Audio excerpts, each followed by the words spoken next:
Hello friends, welcome to knowledge class. दोस्तों, knowledge class के इस वीडियो में आज हम परंपरा के बारे में बात करने वाले हैं। एक ऐसी परंपरा जो हमारे इंडियन कल्चर के ऊपर एक बहुत बड़ा धब्बा है और इससे हमारे समाज की गंदी सोच का पता चलता है। और ये परंपरा हमारे समाज की देवी समान नारी की वर्जिनिटी के ऊपर एक श्राप है। दोस्तों, मैं कृतिका श्रीवास्तव वेलकम करती हूँ आप सबका। इस वीडियो को दोस्तों आखिर तक जरूर देखिए और अगर आपने अभी तक हमारे चैनल को सब्सक्राइब नहीं किया तो प्लीज सब्सक्राइब कर लीजिए और बेल आइकन को भी दबा दीजिए ताकि आप तक हमारे चैनल के हर नोटिफिकेशन समय समय पर मिलते रहे। आज हम बात कर रहे हैं राजस्थान की कुकड़ी प्रथा की। जी हाँ दोस्तों, ये एक ऐसी प्रथा है जो कि एक नए मैरिड कपल की सुहागरात से जुड़ी हुई है। इसमें लड़की ससुराल आती है, पति के हाथ में सफेद चादर और एक धागे का गुच्छा होता है। सुहागरात का समय, लड़की घबराई हुई है, पता नहीं क्या होने वाला है, क्योंकि इस धागे की मदद से पति चेक करेगा कि पत्नी वर्जिन है या फिर नहीं। यदि पत्नी वर्जिन नहीं निकलती तो पति धागा लेकर बाहर आता है और चीख चीख कर सबको बताता है कि उसकी पत्नी बदचलन है। सफेद धागा या चादर पर पड़े खून के धब्बों से महिला के कुमार्य की परीक्षा की जाती है। खून के धब्बे ही सबूत देते हैं कि लड़की कैसी है।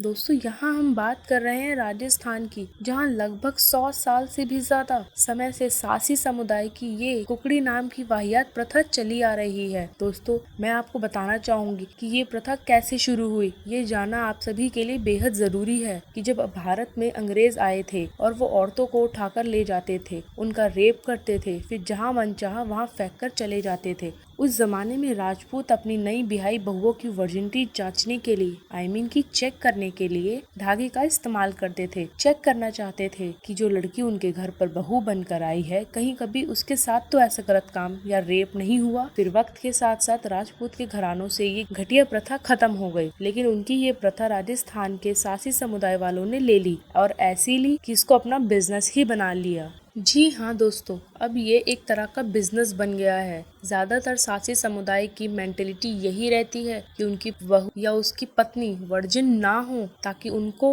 मोटी रकम हथियाने का मौका मिल जाए, और ये कुप्रथा 100 सालों से बरकरार है। अब ये लोग इस प्रथा की आड़ में दहेज या पैसा वसूलते हैं। इसका भी इनके पास एक फुल प्रूफ प्लान रहता है। जब सुहाग रात को लड़की अपनी वर्जिनिटी साबित करने में फेल हो जाती है तो लड़की के घर वाले दुल्हन से उसके पुराने बॉयफ्रेंड का नाम पूछते हैं। लड़की रो रो कर रह जाती है कि उसने कभी ऐसा कुछ किया ही नहीं। ससुराल वाले उसको खूब मारते हैं, खूब पीटते हैं। कहते हैं पंचायत के सामने वो लड़की मान ले, कबूल कर ले कि उसके जीजा के साथ उसके फिजिकल रिलेशंस थे। रोज की पिटाई से थक कर एक दिन वो लड़की मान ही लेती है। ससुराल वाले लड़की के पिता और जीजा के पीछे पड़ जाते हैं, खूब सारा पैसा मांगते हैं लड़की के वर्जिन न होने की भरपाई के तौर पर। फिर लड़की के घर वाले पंचायत को बुलाने के लिए बोला जाता है। और दोस्तों, आपको बता दूं कि भारत में पंचायत की बैठक एक बार का 20 से 25 हजार रुपए लगता है, जिसकी भरपाई लड़की के परिवार को ही करनी होती है। अब आप ही सोचिए, आमतौर पर शादी के बाद लड़की पक्ष के पास पैसों की तंगी लगी रहती है। ऐसे में पंचायत का खर्चा और फिर मुआवजे की रकम दोनों लड़की वालों को फाइनेंशियल तौर पर तोड़ कर रख देता है। कभी कभी कुछ लड़कियां अपने सेल्फ रिस्पेक्ट के खातिर और टॉर्चर सहने के बाद भी ससुराल के द्वारा थोपे जा रहे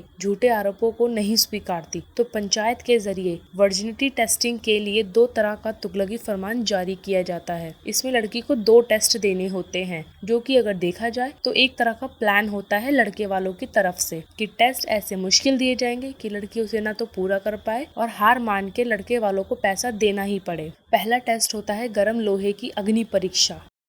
इस टेस्ट में गरम लाल लोहे का 2 किलो का टुकड़ा लड़की को अपने हाथों पर रख कर चलना है। लोहे और हाथों के बीच में गुथा हुआ थोड़ा सा आटा और पान के साथ पत्ते रख दिए जाते हैं। नियम सिर्फ ये है कि लड़की वर्जिन है तो उसका हाथ नहीं जलेगा, और अगर जल गया तो उसकी खुद पिटाई की जाएगी और उसके परिवार को मुआवजे में लाखों रुपए देने होंगे। अगर हाथ नहीं जला तो लड़के वाले पैसे देंगे। ज्यादातर मामलों में लड़के वाले ही जीतते हैं, क्योंकि लोहा वजनदार होने की वजह से ज्यादा गर्म हो जाता है और ज्यादा गर्म होने से हाथ जलना एक नॉर्मल बात है। दूसरा टेस्ट जल यानी कि पानी के अंदर होता है। इस टेस्ट में लड़की अब पानी के अंदर टेस्ट देगी। लड़की को किसी नदी या तालाब में डुबकी लगाकर सांस रोककर रहना होता है। पंचायत की तरफ से एक आदमी जो न लड़के वालों की तरफ से है ना ही लड़की वालों की तरफ से, वो जमीन पर 100 कदम चलेगा। मान लो उसको लगेंगे 120 सेकेंड, तो तब तक वो पूरे 100 कदम नहीं चल लेता। तब तक लड़की को अपनी सांस रोके पानी के अंदर ही रहना होगा। अब अगर वो आदमी धीरे चला तो लड़की का अंदर ही दम घुट जाता है और वो बाहर आ जाती है तैर के। इस तरह से लड़के वाले हर बार जीत जाते हैं। आज भी लोगों के मन में यही बात है कि लड़की का वर्जिन होना जरूरी है। ऐसे में ज्यादातर मामले में ये भारत लड़कियों के लिए एक शराब ही बन गया है। तो दोस्तों, आपको हमारी ये वीडियो कैसी लगी, आप हमें कमेंट बॉक्स में आकर बताइए। मिलते हैं आपसे नॉलेज क्लास की एक नई वीडियो के साथ। जय हिंद।